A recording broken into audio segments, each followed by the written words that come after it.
Dying Light 2 is releasing on February 4th, and it is a massive PC release, being one of the highest wishlisted games on Steam, and promising some absolutely hardcore and transformative PC-focused ray tracing features. Like Metro Exodus, Cyberpunk 2077, or Control, Dying Light 2 on PC explodes past the other versions on a capable GPU, allowing you to dramatically transform the visuals of the game. It's truly a graphics juggernaut, yet not everyone will have this level of hardware to push ray tracing so hard. Not everyone has the biggest and newest GPU in their PC. We live in the time of silicon shortage and mindless crypto booms, so optimized settings are a must. In this video, I will do two things. First, I will shine a light on all the awesome ray tracing goodness that this game has on PC and how they enhance the presentation. Then I will make optimized settings for a variety of tiers. For low-end GPUs like the GTX 1060, for mid-range GPUs like the RTX 2060, and then I will also touch on how you can get a good ray tracing experience in this game. Basically, I want to give you, the viewer, the best visual experience on your GPU level of hardware. There is a lot to cover here, so let's get right into it by looking at the game's menu as always. Dying Light 2's graphical options are in a different place than its predecessor. Back in 2014, Dying Light had a lot of options in its menu, and the game on PC scaled well above the console version. DF back then pointed this out in its coverage. As you can see in the menu, the game added a number of effects beyond the console version like HBAO Plus and PCSS. But the big deal was the view distance slider. As DF pointed out back then, even the lowest view distance setting on PC was higher than the draw distance on console. This is normally really great news, but this level of customizability and scaling had a negative backlash on PC actually. People pumped up the settings and complained about the performance, either because their GPU could not manage those extra GPU settings, or because they pushed the draw distance slider way too far up. This was a PR nightmare, I imagine, and Techland patched the game on PC actually to reduce the view distance slider's capability to prevent people from doing this. Looking at Dying Light 2's graphical options in comparison, I feel like they are a response to what happened in Dying Light 1. In Dying Light 2, the graphical options still allow you to absolutely destroy your performance if you really want to for good visual gain, but in very different areas. In the last game, you could adjust shadow map quality and LOD range. In Dying Light 2, those two options are not actually adjustable in the build I have access to. Rather, you can change performance by adjusting the quality of SSR, ambient occlusion, volumetrics, and you can even turn nearly every traditional effect into a ray traced one. This is both great and bad. I love the addition of ray tracing, of course, but I find it odd that you cannot address draw distance and quality for geometry and shadow maps. This change in the style of the options presented has a couple of effects. Firstly, Dying Light 2, by default, it definitely looks quite a bit better than its predecessor, as the graphical baseline quality is much higher. And secondly, this higher floor in quality means Dying Light 2 scales worse than its predecessor to lower end hardware. Its graphics being better means it requires better GPU hardware, and the areas of graphics that you could scale before are no longer scalable, so it's harder to scale to low-end GPUs essentially. So that is why this video is going to be the way it is, as Dying Light 2 is very heavy on the GPU. You will need to fiddle with settings in this game to get decent performance at typical resolutions on mid to low-end hardware. As an example, the RTX 2060 here at default high settings with no ray tracing at all at 1080p native is in the high 40s in the opening scene of this game. I'm going to present you with the settings to help bring this scene up to 60.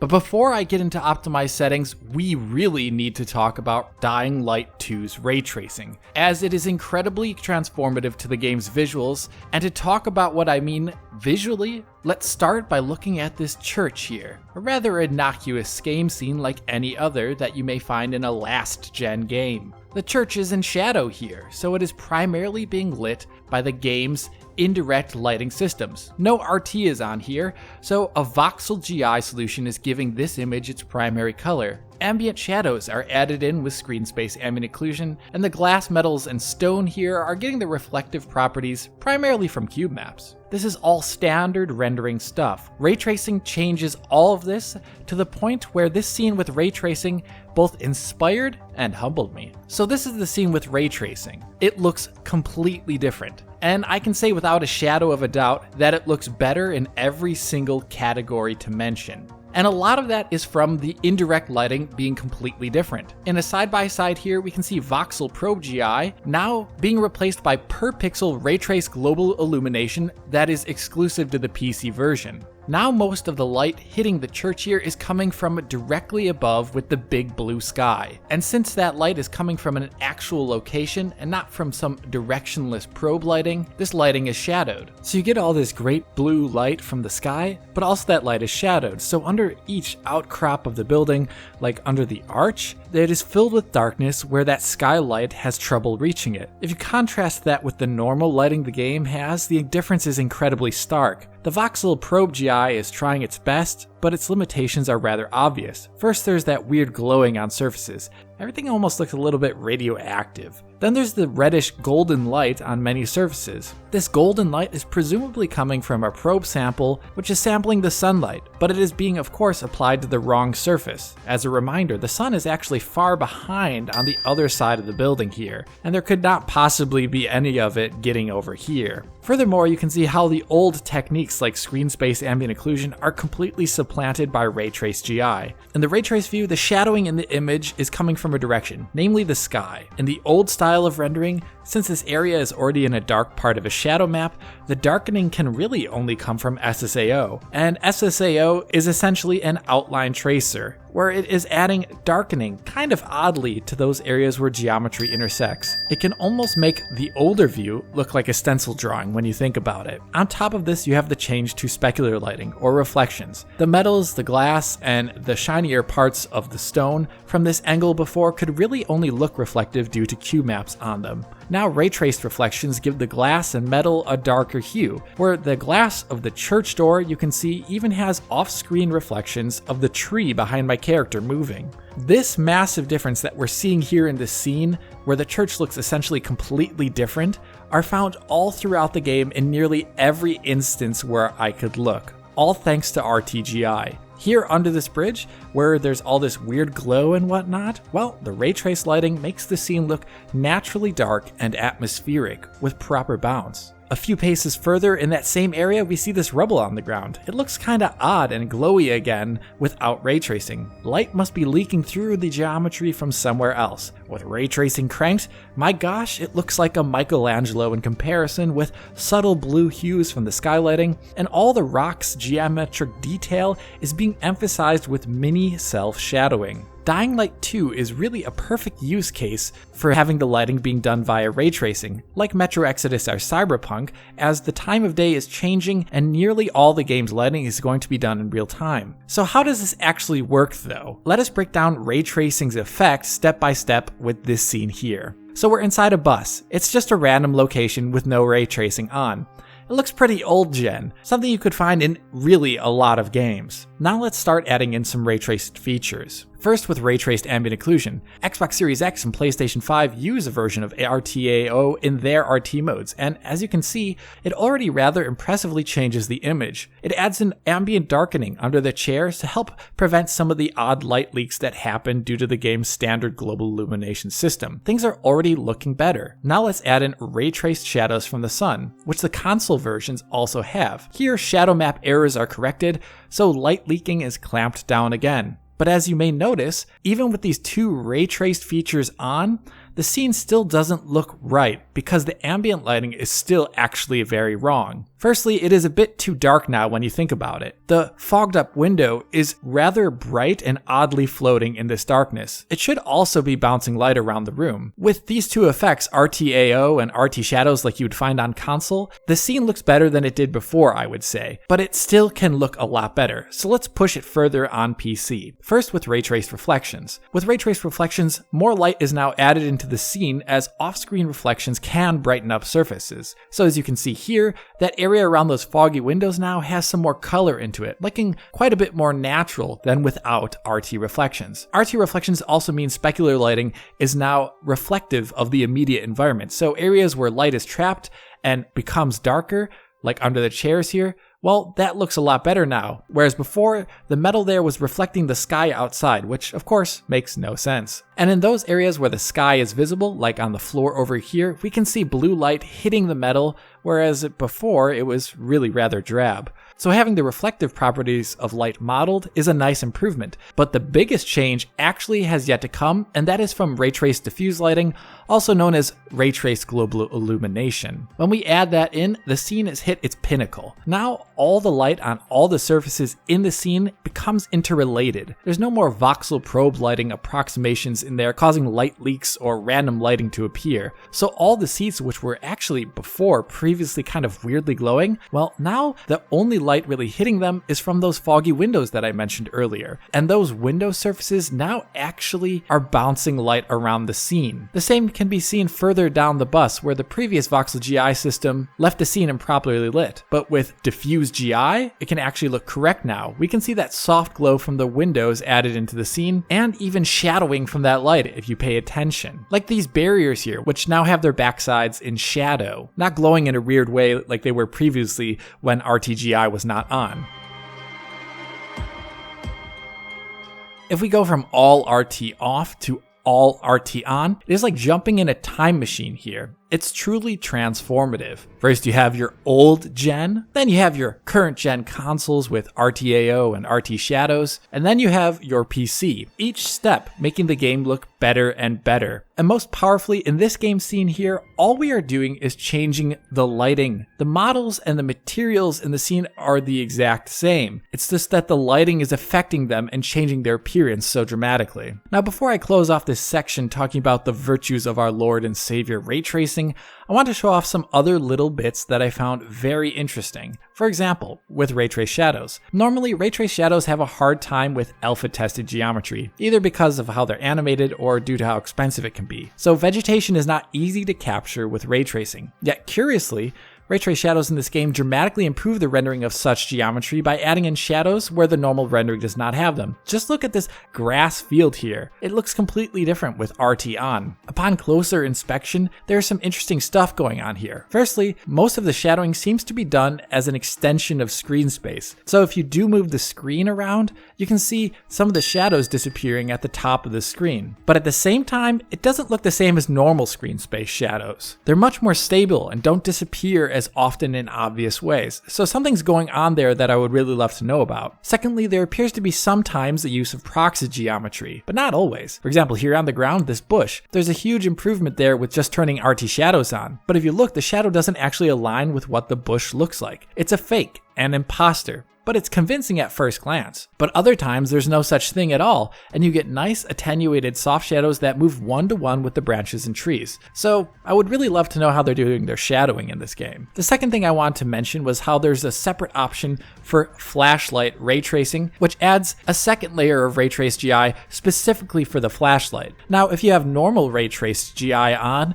your flashlight will actually already be causing bounce lighting, as you can see here versus it being off. But with the RT flashlight setting, they dedicate more rays to that effect to make it more obvious for one and also more visually stable. With this setting on, in combination with RTGI, you can shine your flashlight on surfaces and have it bounce really coolly around the environment. The only issue is that this flashlight currently is non-shadow casting, so I think there's sometimes some visual oddness as a result of that. But I think this may change in a future patch. And the last thing I want to mention about RTGI is how it impacts indoor lighting. Firstly, the bounce lighting in rooms is different with RTGI on. You can see that here. With RT off, this doorway in this area is glowing rather brightly with light leak. Very typical stuff you'd see in a non-ray trace game. With RT on, the bounce lighting in the room is physicalized, and this crevice area here, that doorway, light is having trouble getting to it, and it is darkened realistically away from the light source. Secondly, RTGI impacts indoor lighting by having an emissive effect. Take a look at the scene here outside the safe house at night. Now, to fake the lighting here,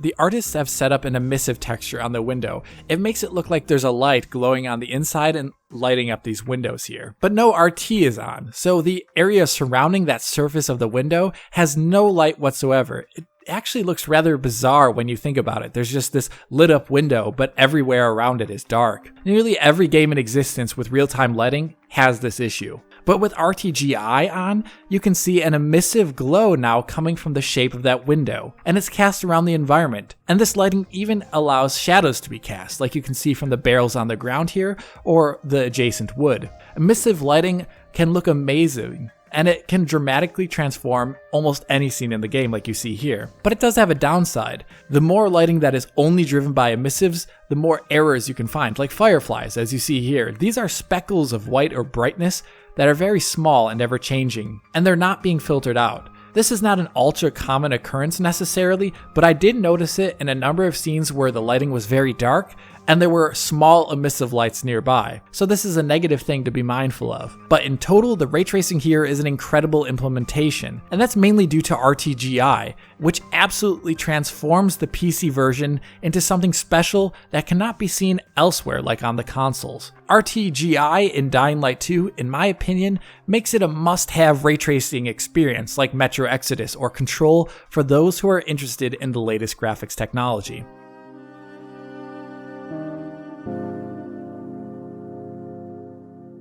But now let us move on to optimized settings, first starting with those settings one will want while playing this game without ray tracing on mid or lower end GPUs. So the first settings you will want to tweak for a mid-range GPU like this one is fog quality. In most normal scenes, fog quality differences are hard to even see, but the performance boosts are readily tangible. Like here, most outdoor scenes look the exact same between the volumetric fog settings, but performance is radically different, where going down to medium improves performance by 11%, and going down to low from high a massive 25%. You would think low means the visually optimized settings here, and for some GPUs that will definitely be the case, but low has a catch. Any scene, like this one here for example, with very obvious light beams, will have obvious jaggies in those light beams. On top of this, there is also a subtle strobing or flicker, as you might call it, in the volumetric light. For a GPU like the 2060, I want to avoid things like that. So for mid-range optimized settings, I will recommend medium. The next setting to adjust is reflection quality, which changes roughly two things. First, going down to low steadily increases the amount of visible noise or dither pattern in the SSR.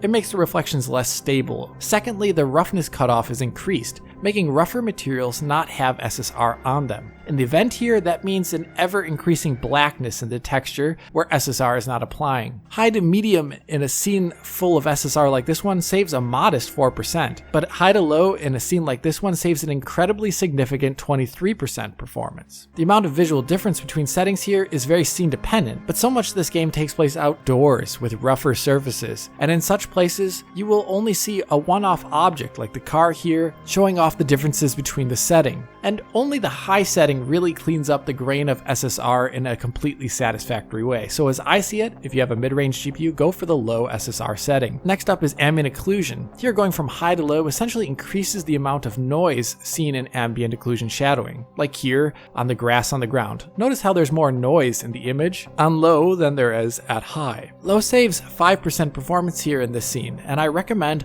low for mid-range optimized settings. After this, other settings give less visual or performance feedback. Screen space shadows, for example, have very minor differences between the settings. If you look up close, you can see how the ultra setting adds in more contact shadowing to the grass here in sunlight. Performance only increases in a significant way with it set to off. Here I recommend ultra for mid-range optimized settings. The same story with the global illumination setting, surprisingly. Here between low and high, the main difference that I was able to see were subtle differences in the distribution of the light probes per chance, and it's honestly not easy to find a difference there. Performance-wise as well, even after restarting the game and redoing benches, I found very little evidence of there being a large performance impact with this setting. Low ran this bench scene here just the tiniest bit better. For optimized mid-range settings, I recommend high. And lastly, you have motion blur. If you do want to use motion blur in this game on such a mid-range GPU, then I recommend the low setting. In moments when motion blur is full screen and visible, low will run around 9% faster than high. The effect of using low means a less visually intense motion blur effect, which could be a positive for those that like that anyway. In the end,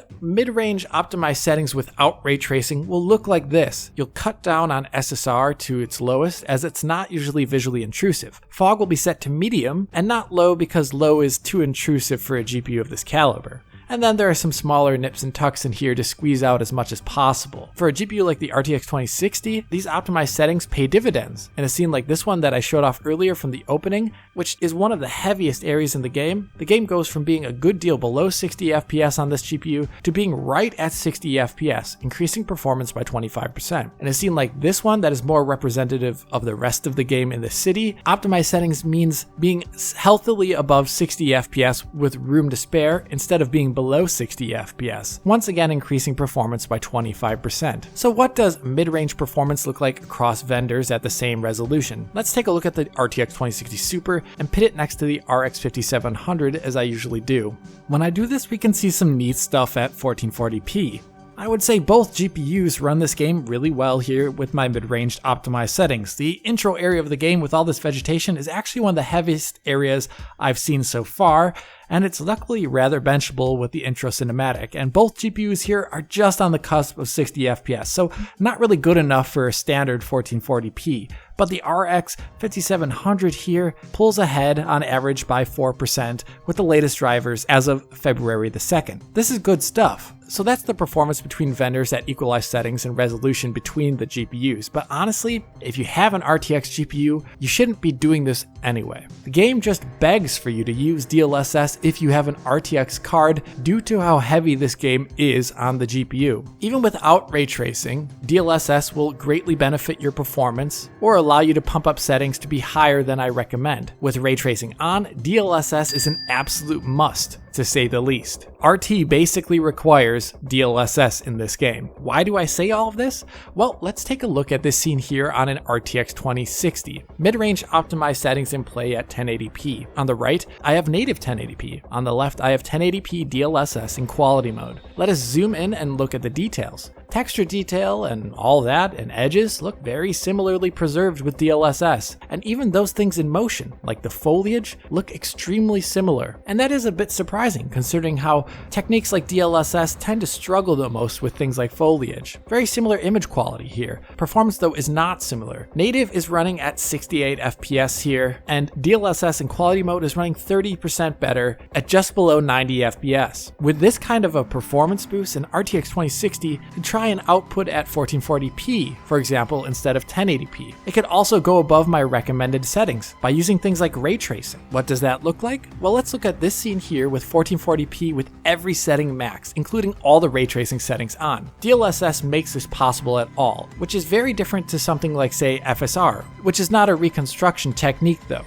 Let's just appreciate the difference in image quality here. And I don't think I need to say much about that difference in image quality as it's rather immediately visible. These are the modes for FSR and DLSS that the game offers, the highest and the lowest. When I fade in the relative performance of these various modes, you can see what I'm getting at here. DLSS in performance mode at 1440p offers up superior image quality to the alternatives available in this game. At the same internal resolution as those alternatives, there's a night and day difference. In performance mode, for example, DLSS runs 7% worse than FSR while looking, well, you can see the difference right there. So DLSS is enabling even lowly GPUs like the RTX 2060 to use these rather stupidly high settings that it otherwise definitely could not. Long story short, if you are on RTX, use DLSS. If you are not, well then the game will require sacrifices, like at the low range. So here's the game running at high settings and mid-range optimized settings on a GTX 1060. It's barely above 30 FPS on the high settings, and my mid-range optimized settings are at 39 FPS in the game's opening. So if you have a GPU of this caliber and you want 60 FPS, you're going to have to make further sacrifices. First, I recommend cutting out screen space shadows.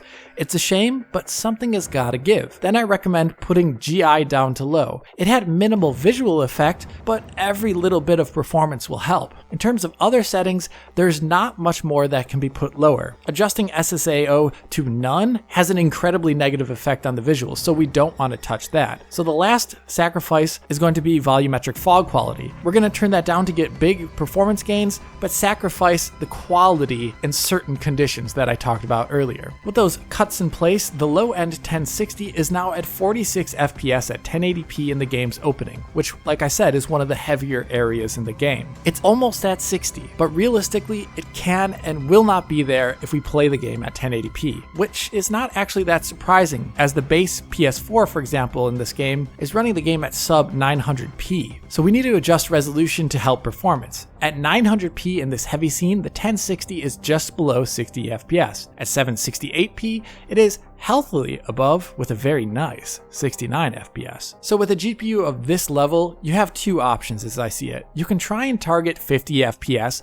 with a custom resolution at 50 Hz. You do this by creating a custom resolution in the NVIDIA driver or in the AMD driver, targeting 50 Hz at your chosen resolution. Or you will want to drop resolution to somewhere in between 768p and 900p to keep 60 FPS, which would line up with FSR Ultra Quality mode at 1080p. Unfortunately, the game does not have that ultra quality option in it at the moment, and there's only quality mode in the options. Altogether, my low-end settings for a GTX 1060-like GPU look like this, cutting as much in the settings as is reasonable and relying on sub-native rendering, trying to hit below 900p for 60 FPS or higher than 900p targeting 50 FPS. So what does the difference look like between lower-end GPUs? When I test the RX 580 and GTX 1060 against each other in DX12 at these settings, at 900p in the heavy intro, we see some commonality with the mid-range test. RX 580 is just under 6% faster at these settings than the 1060, and it actually spends nearly the entire time in the heavy intro here above 60 FPS, which I find really impressive. 1060 is not good enough for a stable 60 at 900p here, and would have to drop res or refresh rate as I mentioned earlier. A curious thing that I noticed when testing these low-end GPUs was how the RX 580, with a very fast CPU, actually managed to be faster by a noticeable amount on average in DX11. This flies in the face of what we usually expect with an AMD card, but there are unfortunately caveats with that. The DX11 version of the renderer has some issues on my end. The colors are wrong on NVIDIA and AMD and completely crushed. I'm not sure what's causing it, but this is something to consider if you have a card like the RX 580. DX11 might be something you should consider.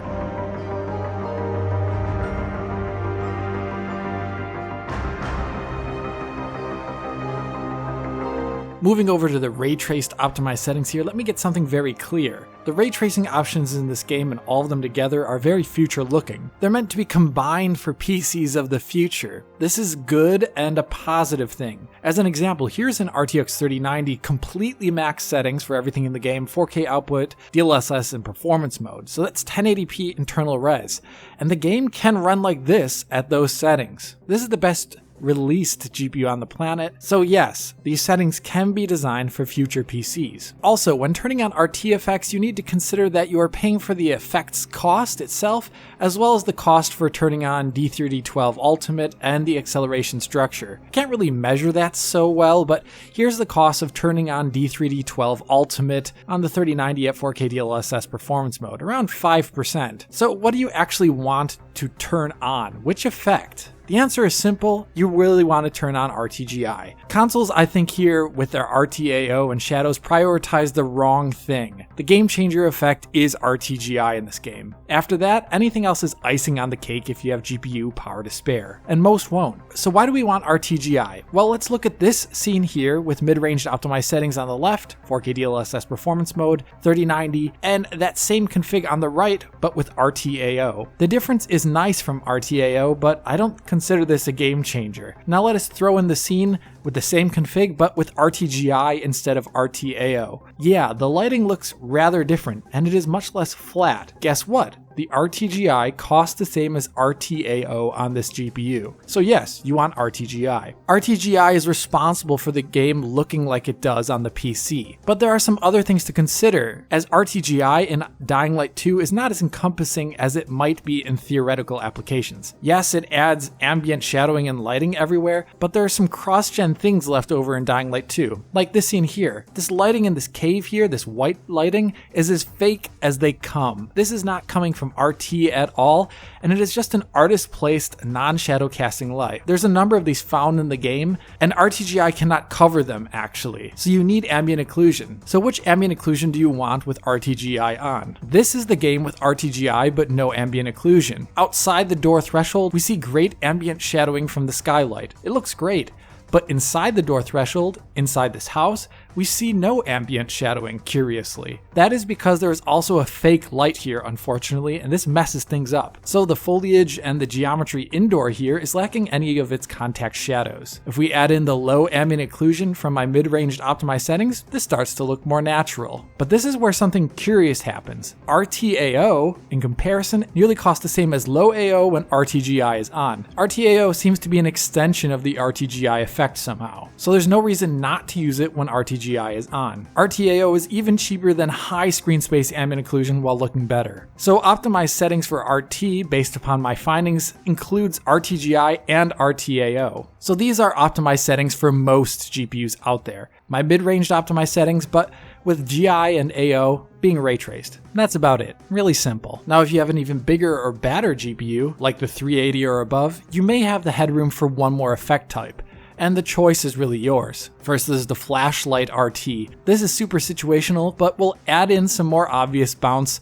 to the RTGI with the flashlight setting on, and it does not dramatically increase the load, just about 5% slower. Then you have RT shadows. This is more universal, as I've shown earlier, but it has a cost, 9% performance loss over the normal optimized RT setup, but it sure helps that vegetation out. And lastly, you have the ability to increase reflection fidelity, and this is rather expensive, 15% performance cost even in this simple scene. I can't really tell you what to do as it's all your decision, but sometimes RT reflections in a scene like this one, well, they can actually add a lot. Your choice. But let me put some optimized settings to the test here. Here, you can see the lowest end RT GPU I own in the RTX 2060. Yeah, and it's thoroughly stumped at native 1080p with RTGI. It's below 30 FPS, at 30 FPS, near 20 FPS. Yeah, this area is really heavy, but that performance is not at all acceptable. Like I said earlier, to get performance in an acceptable range here, DLSS is a must with RT, and for this GPU, it would mean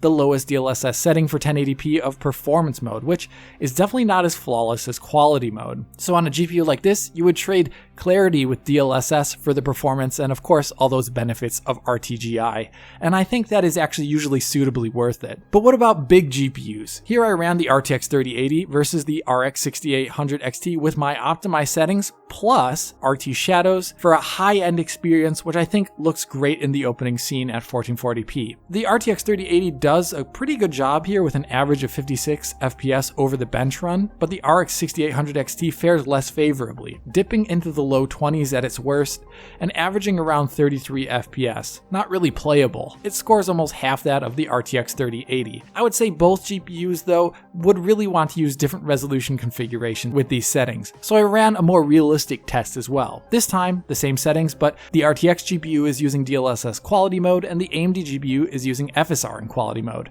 The 3080 does a really great job here, averaging 87 FPS with no dips below 60 at all. This is how I would probably want to play the game on the 3080. And in quality mode here with DLSS, it does not look too far off from the real native deal. 6800 XT has a different experience. It averages 60 FPS in the end, but its lows are in the low 40s, which are very visible and disorienting. On top of this, there's the fact that I think FSR in quality mode is not a very great looking experience at 1440p. So if you are on AMD here with a card like this, I recommend lowering the res or just sticking to optimized settings.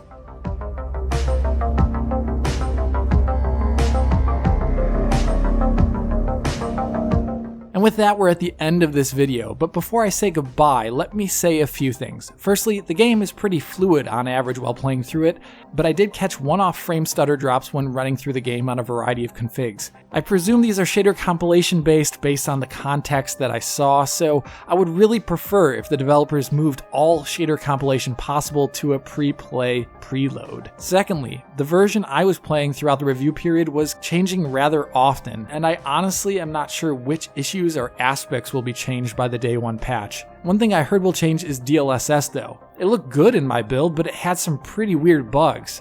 For example, sometimes while standing still, the history buffer or something did not seem to reset, so stuff just started getting really trippy looking. This also happened while crouching, or after exiting the menu, and you probably saw it in a couple shots in my video here. Beyond that, I love this game's RT. I've been glowing about it, but I don't think this is a great showing for AMD. I would really like it if developers in general, and for these developers specifically, included lower quality RT modes in their games, and not just one setting. this would be better for people with AMD cards, and it would lead to a better RT experience overall for configuration purposes. But that is about it. This game is pretty awesome graphically and a must-see for ray tracing lovers. If you did like this video, hit that like button and subscribe to the channel. If you're already a subscriber, hit that little bell in the corner to be informed as soon as DF posts a video. If you want to help us out, support DF on Patreon to get years worth of our content in high quality for download. If you want to talk to me, write a comment below or follow me on Twitter. And as always, this is Alex bidding you farewell und auf Wiedersehen.